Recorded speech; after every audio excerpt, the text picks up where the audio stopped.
Y yo, ¿y qué pasó? Me dijo, pues yo tenía el libro entre las piernas, ma, y él me empezó a besar las orejas, a meterme la lengua como si fuera una pareja, me decía así. Y yo no sé. Yo apenas lo miraba y yo lloraba. Yo, ¿qué más pasó? No, ma, empezó a tocarme. Daniel te violó. Ma, cálmese, cálmese. Cuando él me dijo cálmese, cálmese, yo ya estaba en la fiscalía. Sandra Janet Rivera y Camilo Moreno tienen 35 años de matrimonio y son padres de 5 hijos, 4 mujeres y un hombre. Han vivido toda la vida en el Barrio Nuevo, en el municipio de Bello, al norte del Valle de Aburrá. Aunque Sandra y Camilo tuvieron solo 5 hijos que ya están grandes, tienen bajo su cuidado amoroso a un niño de 10 años que les dice papá y mamá. Aquí comienza Bajo Reserva. Presenta y conduce Juan Pablo Barrientos. Y ese pequeño se llama Sebastián y fue el primer nieto de ese hogar. Es hijo de Daniel Moreno, que ya no está para cuidarlo, no al menos aquí en la tierra, lo cuida desde el cielo. Daniel, el único hombre entre los 5 hijos de Sandra y Camilo, se suicidó en junio de 2018 para acabar con una vida de tormentos. Según sus padres, que cuentan su historia para que no quede en el olvido, Daniel nunca pudo recuperarse del abuso sexual del que fue víctima cuando era niño. Héctor Adolfo Serna Cardona fue ordenado sacerdote en 1996.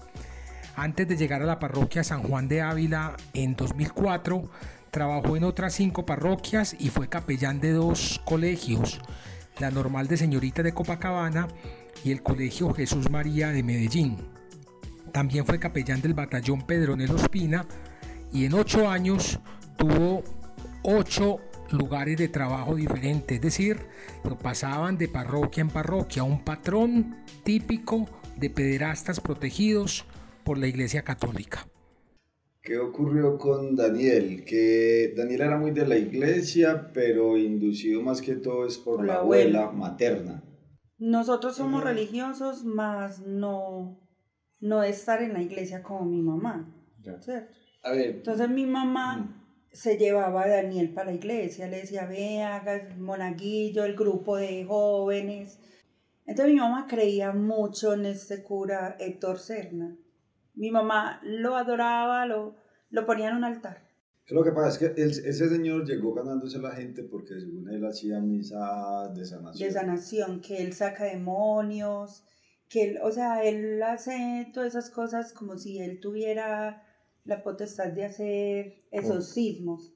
Después de que Daniel se involucró en las actividades de la parroquia y con la confianza absoluta de su abuela, el sacerdote luego empezó a llevar al niño que tenía 13 años a otras actividades por fuera de la parroquia. Entonces empezó a ganarse a mi mamá, a ganársela, le daba cosas, le daba mercados, a ganarse a mi mamá. Y Marina, ¿me vas a dejar llevar a Daniel al batallón? Que porque él era el capellán de allá, ¿cierto? Entonces él le decía a mi mamá, déjamelo llevar los domingos, déjamelo llevar para los partidos, o sea, por todo era mi hijo. Daniel se sumó a las actividades religiosas junto al sacerdote Héctor Serna Cardona por influencia de su abuela. Lo hizo con gusto hasta que un día, sin aparente razón, no quiso volver más. Su repentino rechazo a la parroquia despertó las alarmas de Sandra y Camilo, sus padres. Daniel era un niño que no contaba nada. Daniel era la persona más callada. Cuando una vez llegó el niño, entonces me llama mi mamá y me dice, vea, ahí le voy, porque Daniel no vivía conmigo, Daniel vivía con mi mamá. Porque Daniel dijo, usted vuelve a tener una niña y yo me voy de la casa. Que en embarazo tuve una niña y el año me fue para mi mamá. Cuando, el niño se sentó en una silla, yo le dije, y yo estaba recién operada. Le dije, ¿usted qué le pasa? Cuando recibí la llamada de mi mamá. Venga, le voy a entregar a Daniel, no quiere ir a misa, no quiere volver a la iglesia, yo no sé qué le pasa, está muy rebelde. Y yo lo miraba, Daniel no era rebelde. Listo, cuando yo le decía, mi amor, algo pasa, para usted estar así, algo pasa. No más nada, no pasa nada. Nadie conoce mejor a un niño que sus papás. y Sandra ya se había dado cuenta de que a Daniel le había pasado algo que lo hizo alejarse de la iglesia de forma repentina. Cuando yo dije, Daniel, hágame el favor, y me contó, ma, es que yo sé que usted cómo es, usted va y mata a ese señor. Yo ya me imaginé. Cuando le dije yo, Daniel, hágame el favor, me va a decir qué pasó.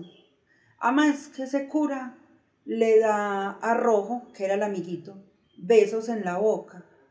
Y yo, a mí no me importa Rojo, a mí me importa usted qué pasó. Ma, es que el día que el Nacional quedó campeón, él me invitó a la casa cural. Y yo reclamé un libro ante un amiguito y luego me fui para donde él, que porque tenía que ir rápido, quise ver el partido del Nacional. Como él es hincha del Nacional y yo del Medellín, ma, pues yo no le vi nada, pero yo me fui para la casa de él. Y yo hice centro solo y me dijo, sí, mamá. Y yo, ¿y qué pasó? Me dijo, pues yo tenía el libro entre las piernas, ma, y él me empezó a besar las orejas, a meterme la lengua como si fuera una pareja, me decía así. Y yo no sé.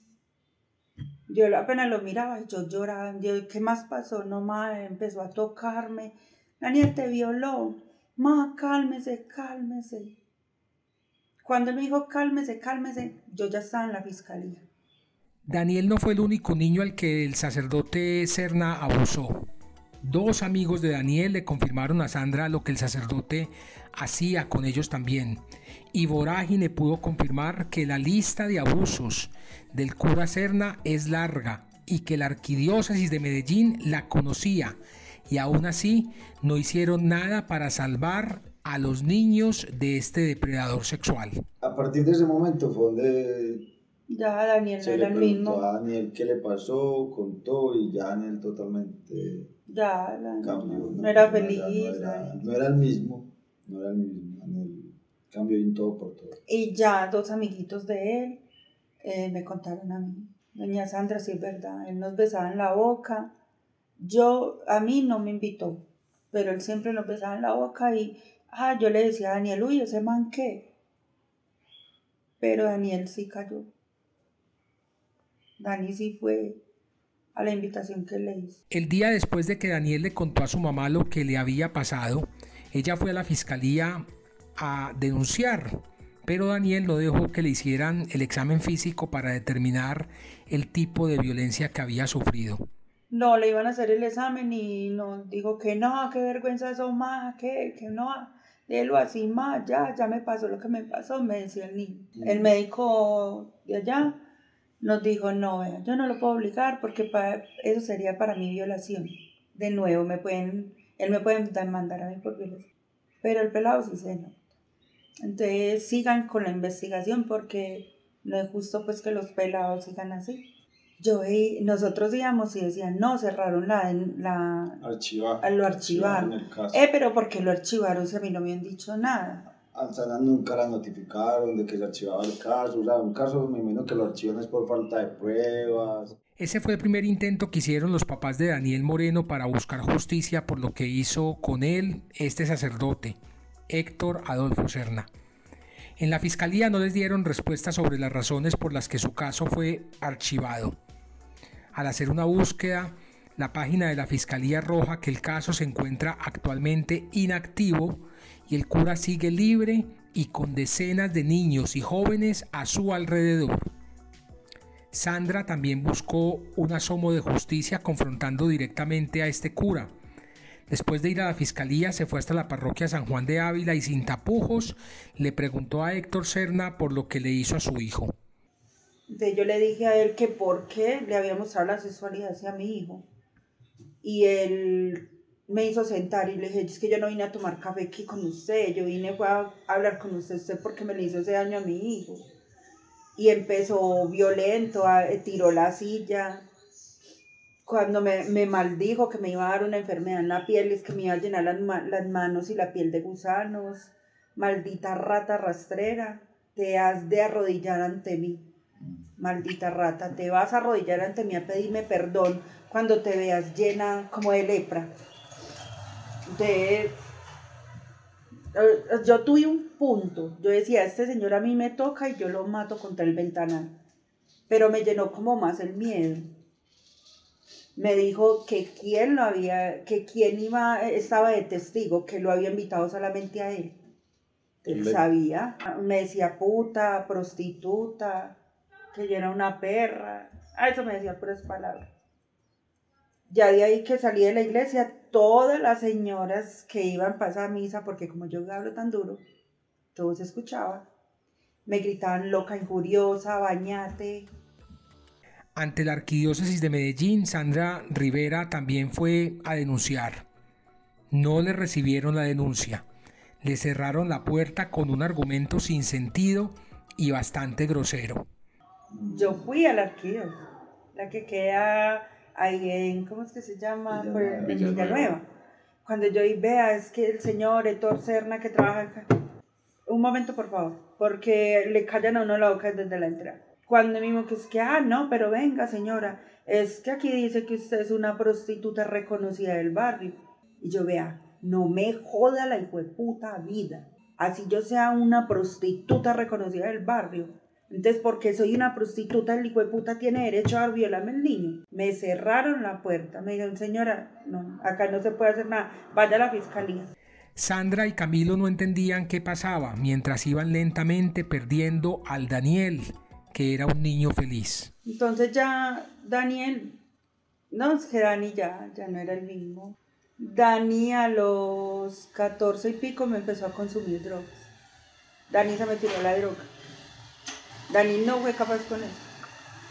Entonces Daniel empezó a consumir drogas y a meterse en las barras del Medellín. Ya Dani como por sacar esa rabia y todo eso, entonces ahí fue donde empezó a ir más que todo al estadio. Así que donde yo creo, pues me imagino yo que él ya allá podía gritar, insultar al otro sin que lo escuchara, porque por lo general siempre insultan a la barra del frente, que no lo escuchaba, o al árbitro. Claro. ¿Cierto? Entonces para mí era como una forma de explotar de él. Pero ¿qué pasó allá en esa forma de explotar? Entonces ya buscaba otras salidas para... O sea, él allá sacaba esa rabia. Y para llevar una vida diferente a la que él pensaba, empezó en las drogas. El consumo, el consumo, el consumo, el consumo. En 2012 nació Sebastián, el hijo de Daniel, y una mujer que recién había conocido. Ninguno de los dos se hizo cargo del niño. Sebastián vive desde los 6 meses con sus abuelos y aunque ellos asumieron la responsabilidad absoluta de su nieto, esa fue otra preocupación que se sumó a la vida de Daniel. Todo eso se sumó y se lo volvió una bola de nieve que se le fue creciendo por otros lados, entonces ya esa rabia lo dio por consumir o lo buscó como un escape a muchas cosas. Se enamoró de una pelada que la conoció hoy. En sus problemas, mañana en sus la dejó fiestas, el embarazo. en sus cosas, exactamente. La pelada, es que él se vino a dar cuenta de que la pelada estaba en embarazo cuando el niño nació a los 19 días. Porque ella obligada le puso por el Facebook, necesito hablar con vos, vos sos papá, para que venga a conocer el niño. Cuando el niño nació, que es todo eso lo llenó más. Es que a raíz de lo sucedido a Daniel, como bregar a escapar de esa realidad, de eso que él sabía que había sucedido, lo llevó a meterse en otras cosas. Y empieza otro dilema más para Daniel, que ya entonces la pelada nos decía, si quiere venga por el niño un martes. No, un jueves o viernes. Pues. Entonces nosotros sí, obviamente los abuelos, el hijo de Daniel, vamos por él. Y menos en las condiciones, y mucho más, en las condiciones que nosotros conocimos a Sebastián, un niño pues, mal vestido, oliendo maluco, enfermo. Y quizás sabiendo la posibilidad de darle otra vida a Sebastián, pues lo hicimos. Y era el primer nieto por parte de Daniel y por parte de los otras 4 restantes pues como hermanas. Entonces lo cogimos, miramos a ver qué es lo que tiene el niño, hospitalizado 10 días el niño, entonces todo eso le suma a Daniel, a pesar de que ahí estábamos nosotros ayudándole, entonces era el niño, cierta obligación, en ese momento él no estaba trabajando, entonces si no éramos Daniel nosotros... ya no le gustaba el trabajo, sí. A Daniel ya no le importaba nada. Nada, a Daniel le iba a importar como la vida después de... porque ya había que empujarlo para que estudiara, cuando a Daniel no había que decirle que estudiara. Daniel, o sea, es que a Daniel la vida le cambió, le dio un giro total. Daniel Moreno se quitó la vida el 29 de junio de 2018 en la casa de sus padres. Tenía 25 años. Sandra y Camilo le atribuyen el origen de sus problemas al abuso sexual del que fue víctima a los 13 años. Ellos dicen que nunca el niño se pudo recuperar del trauma. Me gustaría que pagara con cárcel. ¿Para qué muerto? No, si el infierno aquí, a mí me gustaría que aquí pagara. No, Camilo, una cárcel, que empiece a sentir lo que hay todos los niños. Porque Daniel tiene que estar en el lugar donde está, si él merecía vivir. Y así están muchos niños. La idea es que no se repita en otras personas lo que le pasó a Daniel. Que no le dañe la vida a otra persona como se la dañó a Daniel. En las respuestas que ha entregado la Arquidiócesis de Medellín, primero en 2020 y después en 2022, dicen que tienen registro de una denuncia contra Héctor Adolfo Serna Cardona por abuso a menores por hechos que ocurrieron en 2014. Eso quiere decir que al menos otro menor de edad fue abusado por el sacerdote y también lo denunció, pero insisto, Vorágine ha recibido más denuncias contra este cura, un cura que tiene 53 años y que ya fue expulsado del sacerdocio, lo que no ha impedido que siga celebrando misas en una casa en la que atiende a jóvenes vulnerables. Esta casa se llama Casa del Alivio La Milagrosa, en San Pedro de los Milagros. Un posible arresto de este pederasta no les va a devolver a su hijo, a Sandra y a Camilo, pero sí sería un alivio para una familia que ahora vive profundamente afectada por su pérdida, que es una pérdida para toda la sociedad. Pero en la fiscalía no ha pasado nada ni va a pasar, porque dirán que el caso ya prescribió y el cura seguirá libre. Pero además, la coordinadora de la Unidad de Abusos Sexuales de Medellín, María Victoria Salazar Congote, actúa como si fuera la defensora de oficio del arzobispo Ricardo Tobón y de la Arquidiócesis de Medellín, institución que guarda estas denuncias en sus archivos secretos con el único objetivo de que prescriban ante la justicia ordinaria. Y cuando estas denuncias por abuso sexual contra sacerdotes prescriben, el arzobispo Ricardo Tobón, célebre encubridor de curas pederastas, sale a festejar y a decir que la justicia ordinaria no encontró nada y que sus sacerdotes son unos angelitos, como recientemente lo afirmó ante la jueza 14 civil del circuito de Medellín. Fiscal María Victoria Salazar Congote, si quiere hacer algo, vaya a esa casa, Casa del Alivio La Milagrosa. Hay niños y jóvenes que están en peligro, que están con este sacerdote. Si no se pudo hacer nada por Daniel, al menos hagan algo por estos niños que siguen en peligro. Un viacrucis similar al de Sandra y Camilo viven Patricia Osorio y Diana Patiño, madre y hermana de Daniel Osorio, un joven que decidió quitarse la vida tras ser abusado sexualmente por los clérigos de San Viator en Bogotá. La fiscal del caso no ha tenido la más mínima intención de investigar a los curas de esta comunidad religiosa.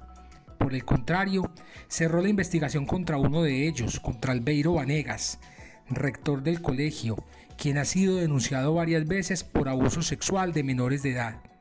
El arzobispo de Bogotá y presidente de la Conferencia Episcopal de Colombia, Luis José Rueda Aparicio, jamás se ha preocupado por la tragedia de Diana y de doña Patricia. Para Rueda Aparicio, al igual que para el arzobispo de Medellín, Ricardo Tobón Restrepo, las víctimas no valen nada. Sus historias son unas más entre las cientos que guardan celosamente en sus archivos secretos. ¿Hasta cuándo?